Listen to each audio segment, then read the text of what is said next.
नमस्कार मित्रांनो आणि मैत्रिणींनो, माझी शिल्काच्या पुढील भागात तुमचं स्वागत आहे.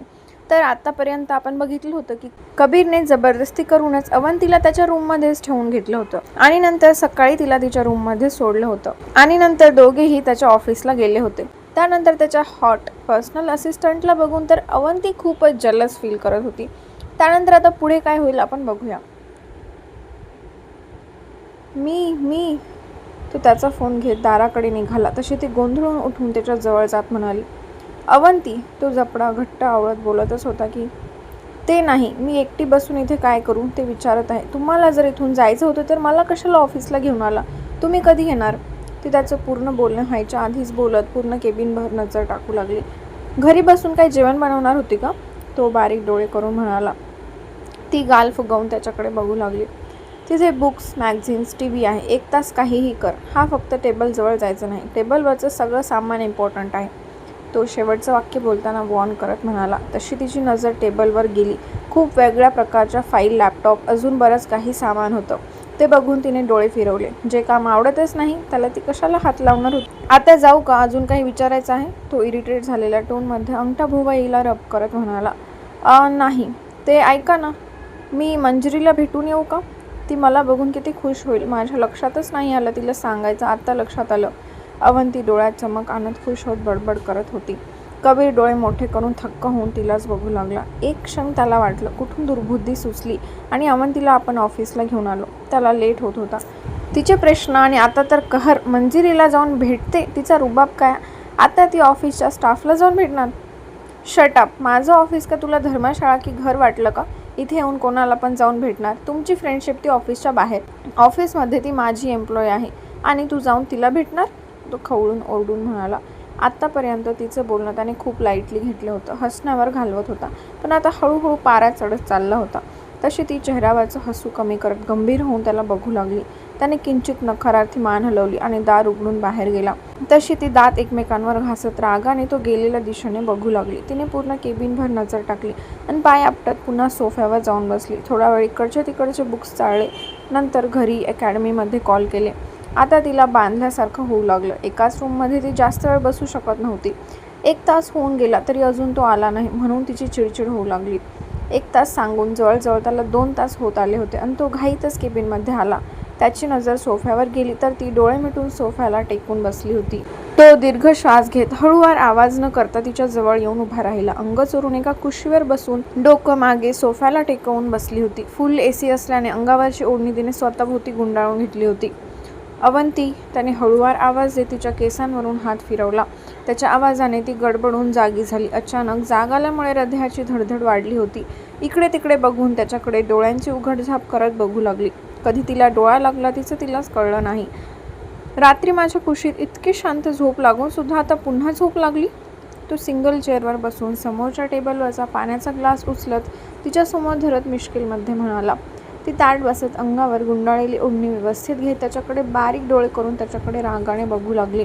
थोड्या वेळापूर्वी ओरडून गेला होता आणि आता स्वतःचं काम झालं की गोडीत बोलत होता असं वाटलं तिला. मग तिचं तोंड काय गप्प बसणार नव्हतं? एका रूममध्ये कोणून ठेवायला सोबत घेऊन आला होता का? त्यापेक्षा मी घरीच बसले असते.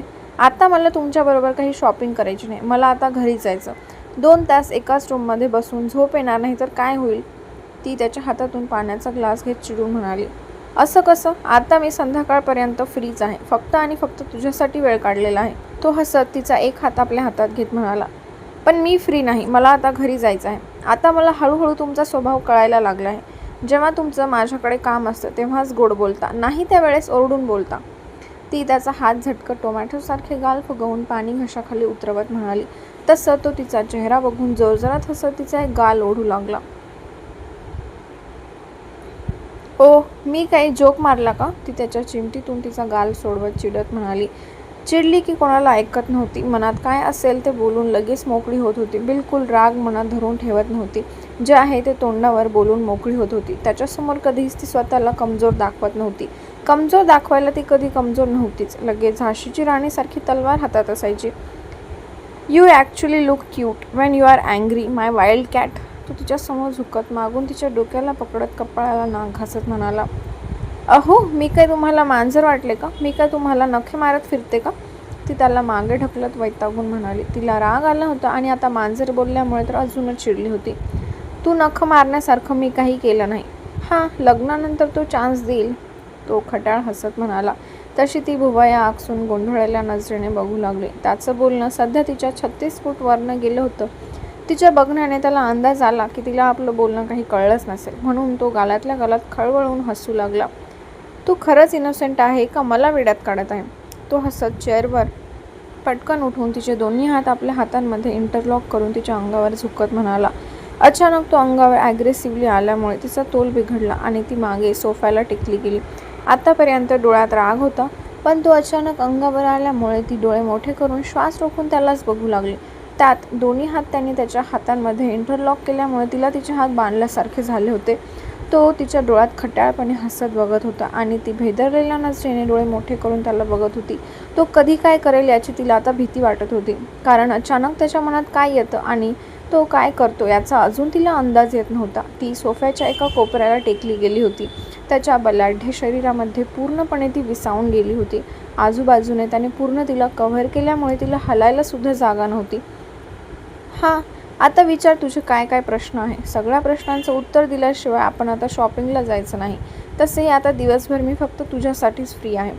तो तिरकस गालात हसत एक पाय गुडघ्यातून फोल्ड करत सोफ्यावर टेकवत तिच्या शेजारी बसत म्हणाला. तशी ती मान अजून सोफ्याला टेकून अवंढा गिळून त्याला बघू लागली. तो 4 फूट लांब असल्यावर तिची कात्रीसारखी जीभ चरचर चालते, पण तो तिच्या जवळ आला की तिच्या कोंडाला कुलूपच लागते. घशातून आवाजच बाहेर निघत नाही. बोल ना, जेव्हा मी बिझी होतो तेव्हा तुझे प्रश्न संपत नव्हते आणि आत्ता मी तुला बोल म्हणते तर तो आवाज निघत नाहीये.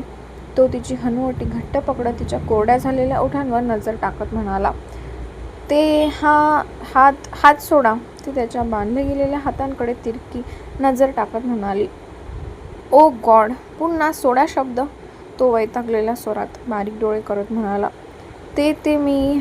त्याने त्याचे हात लूज केल्यावर लगेच तिने स्वतःचे हात सोडवून घेत सावरून बसतच होती, पण त्याने तिला सावरण्याचा वेळच दिला नाही. दुसऱ्या क्षणी त्याने तिच्या पोटाला विळखा घातला आणि तिला उचलून मांडीवर बसवलं. त्याच्या सगळ्या इतक्या फास्ट मुवमेंट होत्या की तिला काही सुधरतच नव्हतं. कावरीबावरी होत त्याच्याकडेच बघू लागली.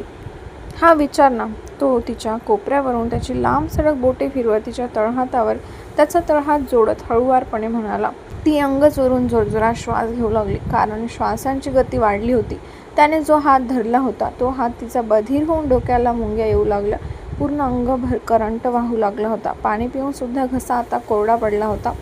आता बिचारी काय विचारणार. त्याने अजून तिच्या पोटाला विळखा घातला आणि मागे ओढून घेतला. तशी तिची पाठ त्याच्या छातीला टच झाली. ती तिरक्या नजरेने त्याच्याकडे एक नजर बघून खाली घेते. लज्जा आणि भीती दोन्ही भावना संमिश्र झाल्यामुळे चेहरा गुलाबी गुलाबी झाला होता. तिला हसायचं नव्हतं, पण चेहऱ्यावरच्या भावना तिला लपवता येत नव्हत्या. ओठांवर छोटंसं लज्जा मिश्रित हसू पसरलं होतं. काय करणार, त्याचं प्रेम आणि प्रेम दाखवायची पद्धत दोन्ही मनाला चांगल्याच छाप पाडून जात होत्या. तू विचारलं ना की मला आधी तुझ्याशी लग्न करायचं नव्हतं, मला गावंढळ मुली आवडत नाही. हो, आवडतच नाही. तो म्हणाला तसं तिने तिच्या पापण्यावर करून त्याच्या डोळ्यात बघू लागली. चेहऱ्यावरचं थोडंसं गोड हसू होतं, तेच गायब झालं. हो, तुला मी पहिल्यांदा पाहिलं तेव्हा मला तू बिलकुल आवडली नव्हती, कारण माझी चॉईस अशी नव्हतीच. फक्त आणि फक्त वहिनीसाठी मी तयार झालो होतो. शेवटी कितीही केले तरी माझं सगळं बालपण, माझं राहणीमान, सगळं काही या सिटीमध्ये गेले आहे. माझे विचारसुद्धा ह्या सोसायटीसारखेच असणार ना. डोक्यात तर खूप काही होतं. माझी लाईफ पार्टनर अशी असेल, तशी असेल. पण म्हणतात ना, प्रेम अशी गोष्ट आहे की कधी आणि कुठे होईल कळणार नाही. तसंच काहीसं माझ्या बाबतीत झालं. ज्या गोष्टीपासून मी लांब पळत चाललो तीच गोष्ट माझ्या जवळ येत चालली आणि तीच गोष्ट माझं मन समाधान करणार होती. हे जेव्हा कळलं तेव्हाच मनाला शांतता मिळाली. मला आवडतात मॉडर्न मुली, त्यांचं राहणीमान. लहानपणापासून मी अशाच वातावरणात राहिलो आहे. माझी मॉम मॉडर्न आहे, आमचे जे रिलेटिव्ह आहेत ते सुद्धा मॉडर्न आहे, वहिनीसुद्धा मॉडर्न आहे. माझ्या आजूबाजूचे जग तसे आहे तर माझे विचारसुद्धा तसेच असणार. पण याचा अर्थ असा होत नाही की मला जसे आवडेल तसेच माझ्या लाईफ पार्टनरला आवडायलाच हवं. तू काहीही घालू शकते, त्याच्यावर काहीच बंधन नाही. कधीतरी माझ्या आवडीने, कधी तुझ्या आवडीने राहू शकते. प्रेमाने तुला जसं राहायचे तसं राहू शकतेस. त्यात कुठलंही जोर जबरदस्ती नाही आहे. मला समाजापुढे आपलं नातं कसं आहे ते दाखवायचं नाही आहे.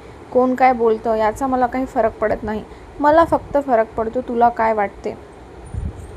माझं प्रेम तुझ्या कपड्यांवर, तुझ्या राहणीमानावर नाही आहे. माझं प्रेम फक्त तुझ्या हृदयात, जे छोटंसं निरागस मन आहे, जी स्वतःपेक्षा पहिले दुसऱ्यांचा विचार करते, त्याच्यावर प्रेम आहे. तू फक्त मला माझ्या जवळ हवी, बाकी कोणाशी काही घेणं देणं नाही. तो तिच्या गालावरून हात फिरवत तिच्या डोळ्यात बघत प्रेमाने म्हणाला. ती एकटक त्याच्या डोळ्यात बघत होती. डोळ्यात चमकदार पाणी तर ओठांवर गोड हसू होतं. ही गावंढळ मुलगी तर जास्तच गोड आहे, म्हणून कुठलाच ऑप्शन नाहीये. तो हसत तिचं नाक ओढत म्हणाला. तशी ती खुदकन हसत त्याच्या गळ्यात हात घेऊन फवत त्याला घट्ट मिठी मारते. त्याने हसत तिच्या पाठीवर थोपवत तिच्या केसांवर ओठ टेकवले. मन अगदीच भारावून गेलं होतं. आनंद गगनात मावत नव्हता. त्याचं प्रेम तो शब्दात जरी सांगत असला तरी त्याचं मन तिच्या मनाला स्पर्श करून जात होतं. हा पण तिला पुन्हा काहीतरी आठवलं, म्हणून मान मागे करत त्याला बोलणार की शांत झाली. काय? समोर आलेली तिचे केस कानामागे सारत तो म्हणाला. ते तुम्ही जाऊ दे, ती वैतागून ओठ दाबत म्हणाली. तिला अजून सेक्रेटरीचंच पडलं होतं. ती त्याच्याजवळ थांबली होती आणि हा थोडं पण अंतर देऊन उभा राहिला नव्हता. डोर नॉक झालं तशी ती गडबडून त्याच्या अंगावरून उठून उभी राहिली. रिलॅक्स, मी बोलल्याशिवाय कोणी आत येणार नाही. तो तिला नीट उभं करत स्वतःही उभा राहतो. जा, फ्रेश हो, आपण 10 मिनिटमध्ये निघू. तो त्याचा कोट नीट करत बाजूला होत म्हणाला. तिने गालात हसून मान हलवली आणि रूममध्ये गेली. ती फ्रेश होऊन बाहेर आली तर पुन्हा ती छोटे कपडे घालून उभी असलेली मान्यता दिसली आणि तिच्या कपाळावर आठ्याचं जाळं पडलं. तो विंडोपाशी उभा राहून फोनवर बोलत होता आणि ती टेबलजवळ असलेल्या फाईल्स चेक करत लॅपटॉपमध्ये काहीतरी करत होती. अवंती बाहेर आली म्हणून मान्यताची नजरसुद्धा तिच्यावर गेली. तिने तिला स्मित हास्य दिलं आणि स्वतःचं काम करू लागली. अहो, अवंती त्याच्या मागे उभी राहा तिरक्या नजरेने म्हणाली. त्याने मागे वळून तिला बघत फोनवरचं बोलणं संपवत मान्यताला काही इन्स्ट्रक्शन्स देऊन तिच्या केबिन बाहेर पडला. ओ, तुम्ही मला टेबलजवळ जाऊ नका म्हणाला. आणि ती मुलगी गेली तर चालते का? लिफ्टमध्ये आला आला तिने लगेच नजर रोखून त्याला विचारलं. तसं त्याने मनातल्या मनात सुस्कारा सोडला. तुला मंजिरीला भेटायचं आहे का? आता लंच टाईम आहे, सो तिला बाहेर यायला सांग. तो विषय बदलत म्हणाला. तसं तिच्या डोळ्यात चमक आली. लिफ्टमधून बाहेर पडल्या पडल्या तिने मंजिरीला कॉल लावला. ती पण पार्किंग एरियामध्ये भेटायला आली. 5-10 मिनिट बोलून दोघे पहिले जेवायला गेले आणि नंतर शॉपिंग करायला गेले. पूर्ण दिवस त्याच्यासोबत कसा गेला तिचं तिला कळलं नाही, पण दोघे एकमेकांचा वेळ मनापासून अनुभवत होते. आजचा भाग खूप छान होता. कबीरने अखेर आपल्या मनातील सगळ्या भावना अवंतीसमोर ठेवल्या होत्या. अवंतीलाही ऐकून खूप छान वाटलं होतं. आत्ता तर ती त्याच्यावर आणखीन जास्तच प्रेम करू लागली होती. तुम्हाला भाग कसा वाटला नक्की कमेंट्स करून सांगा आणि व्हिडिओला लाईक करायला विसरू नका. धन्यवाद.